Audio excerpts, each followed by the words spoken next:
Komisi Pemberantasan Korupsi menyatakan tidak menutup kemungkinan untuk memanggil Presiden ke-7 RI Joko Widodo sebagai saksi dalam kasus dugaan korupsi. Juru bicara KPK Budi Prasetyo menyampaikan bahwa pemanggilan saksi termasuk Jokowi akan ditentukan berdasarkan kebutuhan penyidikan. Ya, jadi gini, pemeriksaan itu dibutuhkan manakala kemudian memang diperlukan, kemudian ada relevansi dengan perkaranya, ya, kemudian dikaitkan bahwa penyidik memang membutuhkan keterangan itu untuk melengkapi, gitu. Tapi itu tidak serta-merta juga, gitu. Artinya semua pasti ada kajiannya, gitu ya. Artinya kajiannya itu, dari satu saksi ini sebenarnya sudah cukup, gitu. Karena apa? Proses penegakan hukum itu kan murah, cepat, sederhana. Prinsipnya kan begitu. Meskipun seringkali ada juga yang prosesnya agak lambat. Tapi lambat itu bukan karena memang disengaja. Itu karena semuanya karena ada beberapa pertimbangan yang sifatnya teknis. Masih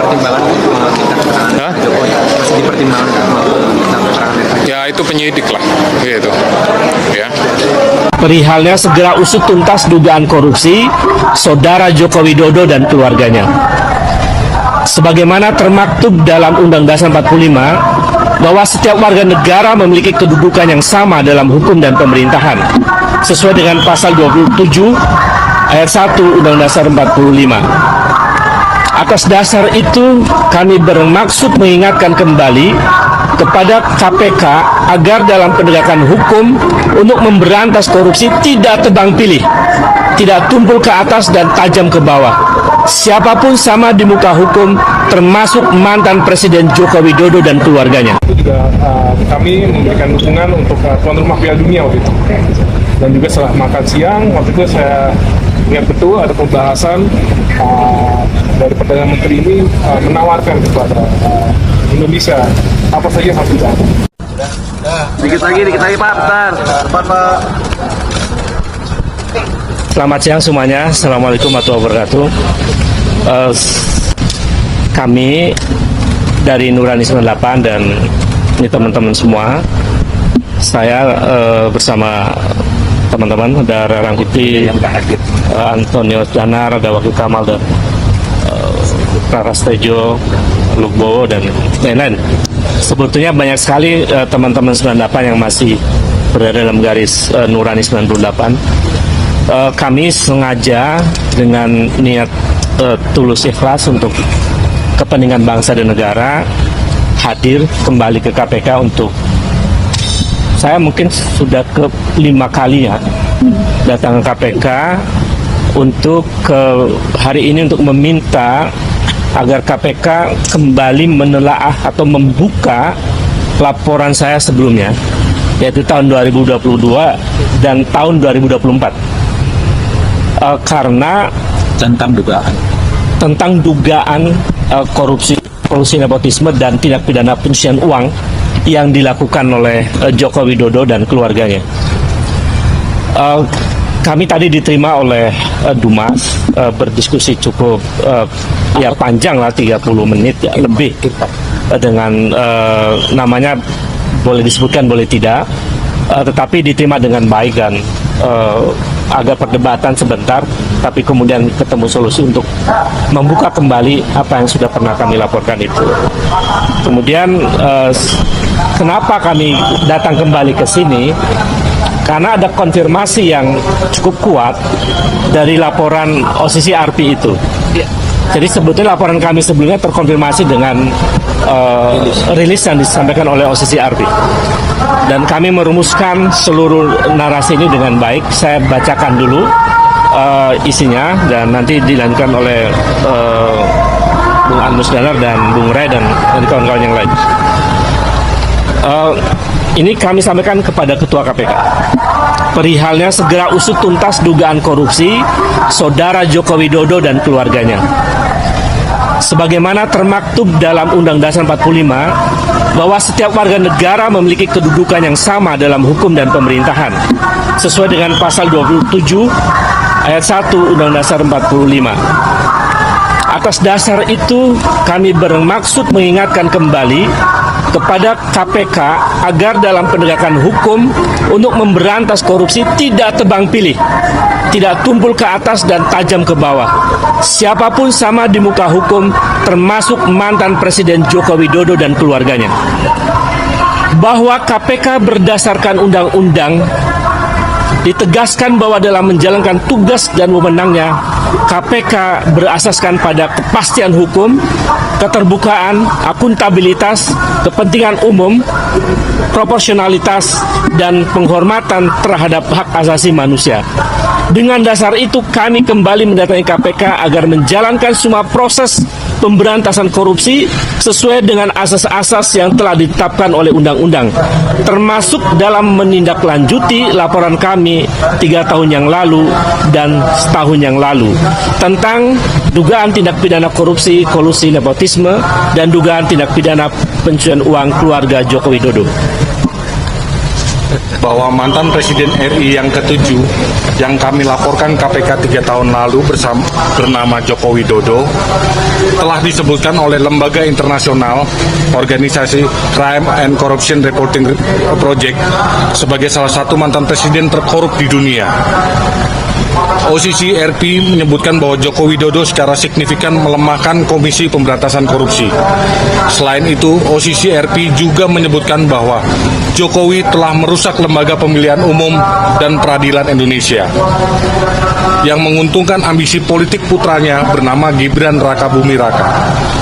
Perilaku kekuasaan semacam ini patut diduga kuat telah dilakukan praktek KKN yang patut menjadi perhatian serius KPK agar pimpinan KPK yang baru dapat mengembalikan citra dan wibawa KPK kembali dan lepas dari stigma bayang-bayang kekuasaan mantan Presiden Joko Widodo. Berdasarkan hal-hal itu, kami pada Selasa 7 Januari 2025 kembali datang ke KPK untuk menyatakan bahwa 1. Menyayangkan pernyataan KPK yang tidak secara tegas menyatakan akan mengusut dugaan korupsi Joko Widodo maupun keluarganya. Gegerkan negara, Prabowo resmi desak KPK periksa Joko Widodo. Banyak dugaan korupsi berat yang harus diungkap. Langkah berani Presiden Prabowo yang mengguncang Indonesia. Selamat datang kembali di Menyala News bersama saya Charles Hulu. Hari ini kita akan membahas kabar yang menjadi pembicaraan hangat di seluruh penjuru negeri. Kabar yang dianggap sebagai langkah sejarah paling berani dari Presiden Prabowo Subianto. Kabarnya sudah terkonfirmasi resmi. Presiden Prabowo telah mengirimkan surat perintah dan desakan keras kepada Komisi Pemberantasan Korupsi atau KPK untuk segera memeriksa, menyelidiki, dan mengusut tuntas segala dugaan kasus korupsi, penyalahgunaan wewenang, dan kebocoran keuangan negara yang terjadi pada masa pemerintahan Joko Widodo atau Joko Widodo. Ini adalah momen yang tak pernah terbayangkan sebelumnya. Seorang presiden memerintahkan lembaga anti rasuah untuk memeriksa pendukungnya dulu, sekaligus mantan presiden pendahulunya sendiri. Kenapa Prabowo melakukan ini? Apakah ini balas dendam politik? Atau memang ada bukti nyata yang sangat besar sehingga tidak bisa ditutup-tutupi lagi? Selama 15 menit ke depan, kita akan bedah tuntas apa saja kasus korupsi besar yang disoroti, mengapa Prabowo mendesak sekarang, apa bukti-bukti yang sudah terkumpul, dan bagaimana reaksi kubu Jokowi yang mulai ketakutan dan panik luar biasa. Mari kita simak pembahasan lengkapnya. Jam 1:30 pukul 4. Isi. Desakan Prabowo usut tuntas, jangan ada yang dikecualikan. Sumber terpercaya dari lingkaran Istana Negara membocorkan isi surat resmi dan arahan lisan Presiden Prabowo kepada pimpinan KPK. Isinya sangat tegas, lugas, dan tidak memberi ruang tawar-menawar sedikit pun. Prabowo berkata, "Saya memerintahkan KPK bekerja independen, berani, dan bertanggung jawab. Segala temuan dugaan korupsi, kebocoran uang negara, proyek fiktif, dan penyalahgunaan kekuasaan yang terjadi dalam 10 tahun terakhir harus dibongkar sampai ke akar-akarnya. Tidak peduli siapa pelakunya, tidak peduli jabatan apa yang pernah diembannya, dan tidak peduli seberapa besar pengaruhnya. Kalau ada kesalahan, harus diusut. Kalau ada bukti, harus diproses. Negara ini harus bersih, hukum harus tegak sama rata." Desakan ini langsung ditujukan ke nama besar Joko Widodo. Prabowo secara spesifik meminta KPK meneliti aliran dana, proyek-proyek strategis, dan kebijakan-kebijakan besar yang langsung diambil keputusannya oleh Jokowi sendiri, yang diduga kuat merugikan uang negara hingga ratusan triliun rupiah. Kenapa Prabowo bertindak sekarang? Jawabannya jelas. Pertama, banyak laporan hasil audit BPK yang selama ini disembunyikan atau tidak ditindaklanjuti, sekarang ada di meja Prabowo. Isinya sangat mengerikan, banyak sekali catatan merah, uang hilang, proyek mangkrak, dan pembelian barang dengan harga di luar kewajaran. Kedua, Prabowo sadar betul bahwa warisan masa lalu ini adalah bom waktu. Kalau dibiarkan, masalah ini akan meledak di masa pemerintahannya, dan dia yang akan disalahkan rakyat. Maka cara terbaik adalah membongkar semuanya sekarang, menumpas akarnya, dan membersihkan nama pemerintahan agar tidak ikut terseret arus kejahatan masa lalu. Ketiga, ini bukti nyata Prabowo ingin membuktikan janjinya, tidak ada yang kebal hukum. Meski dulu mereka pernah bekerja sama, meski dulu Jokowi yang membuka jalan bagi Prabowo jadi presiden, tapi kalau menyangkut uang rakyat dan kejahatan negara, Prabowo tegas, persahabatan berakhir di meja hukum. Pukul 4 jam 7:30. 4. Kasus besar yang jadi sasaran utama penyelidikan KPK. Nah, ini dia bagian yang paling membuat kubu Jokowi gemetar. Ada setidaknya 4 kasus besar yang menjadi fokus utama penyelidikan atas perintah Prabowo, dan semuanya berpusat langsung pada kebijakan dan perintah Joko Widodo. 1. Korupsi proyek strategis nasional. Selama 10 tahun, Jokowi meluncurkan ribuan proyek strategis dengan nilai ratusan triliun rupiah.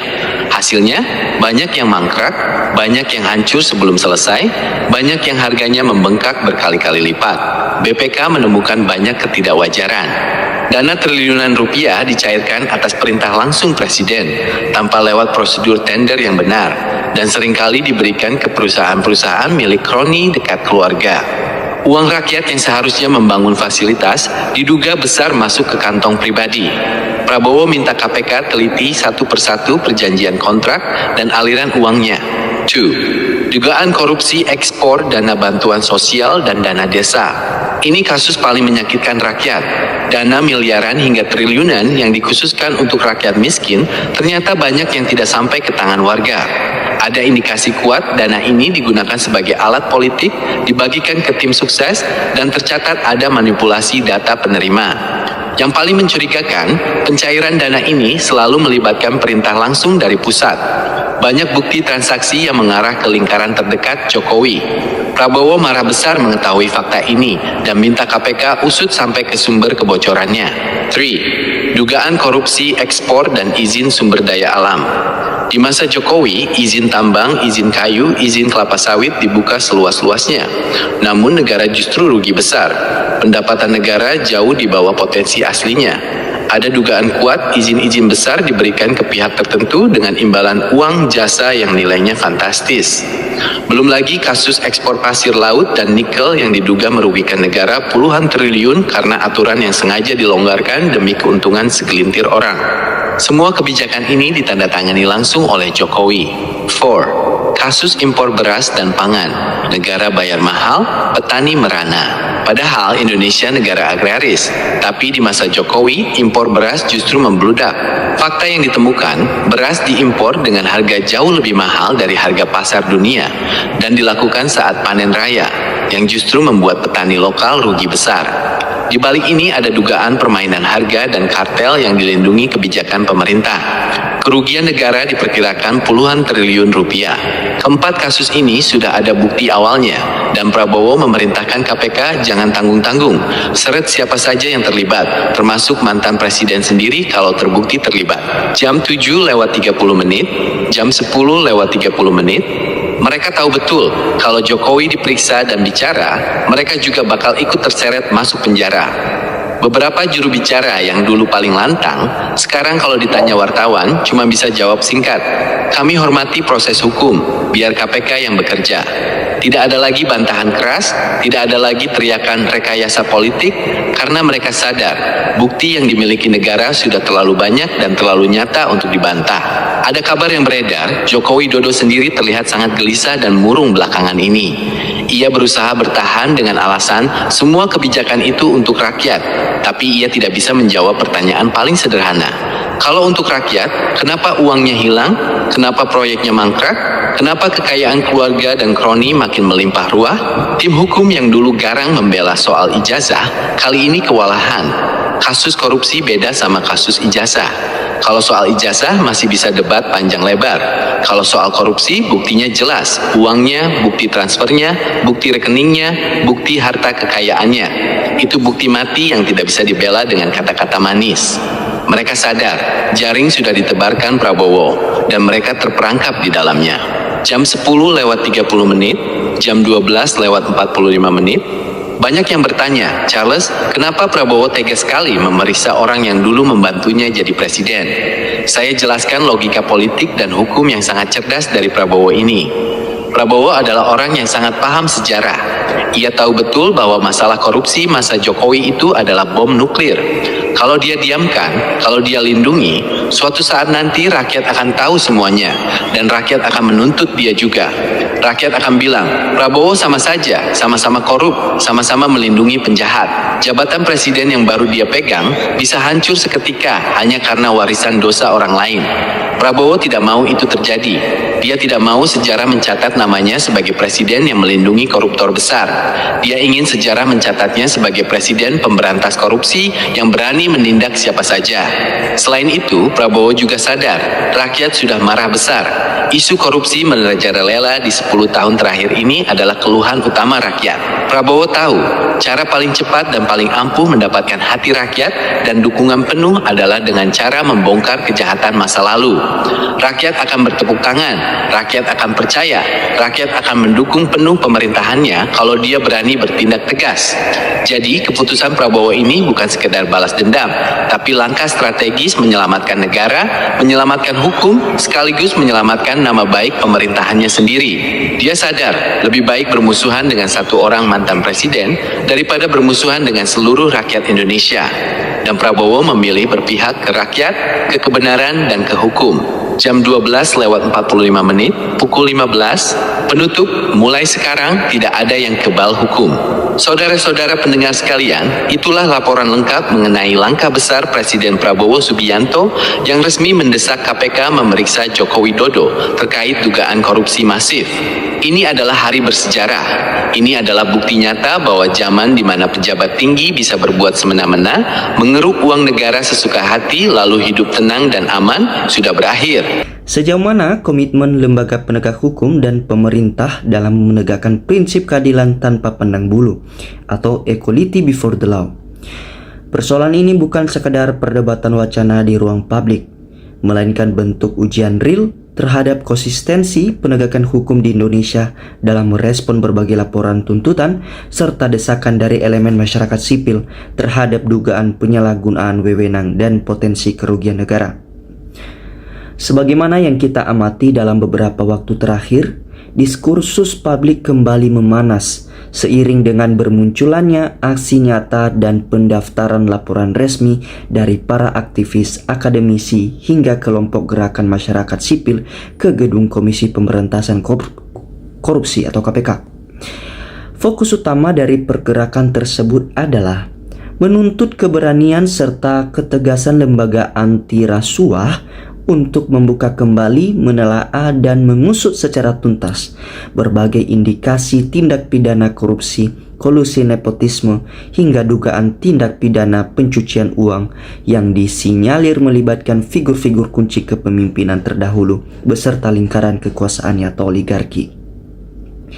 Di pihak lain, juru bicara resmi Komisi Pemberantasan Korupsi menegaskan bahwa seluruh proses hukum mulai dari penelahan, laporan, pemanggilan saksi hingga penetapan status hukum akan senantiasa merujuk pada pemenuhan syarat material, relevansi perkara, kecukupan alat bukti, serta regulasi perundang-undangan yang berlaku, bukan sekadar respon emosional atas tekanan politik publik semata. Kondisi ini menempatkan masyarakat pada posisi kritis dalam menanti langkah nyata dari jajaran kepemimpinan nasional dan lembaga penegakan hukum saat ini untuk membuktikan bahwa independensi hukum benar-benar berdiri kokoh tanpa intervensi politik.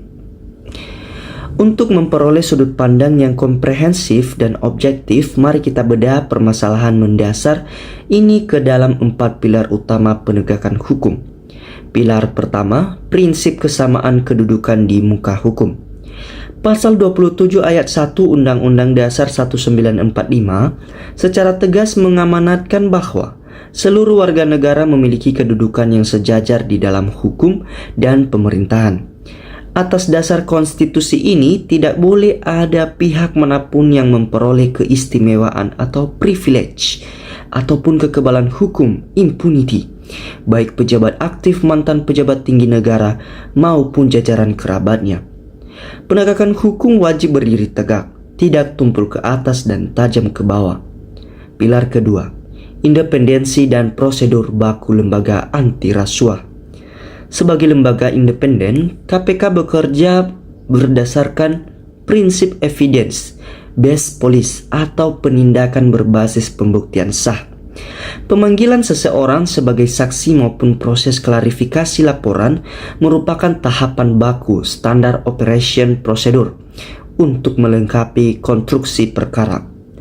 Oleh karena itu, integritas penyidik dituntut untuk tetap rasional, objektif, dan mengedepankan asas kepastian hukum serta akuntabilitas publik. Ketiga, pilar ketiga, urgensi audit komprehensif kebijakan masa lalu.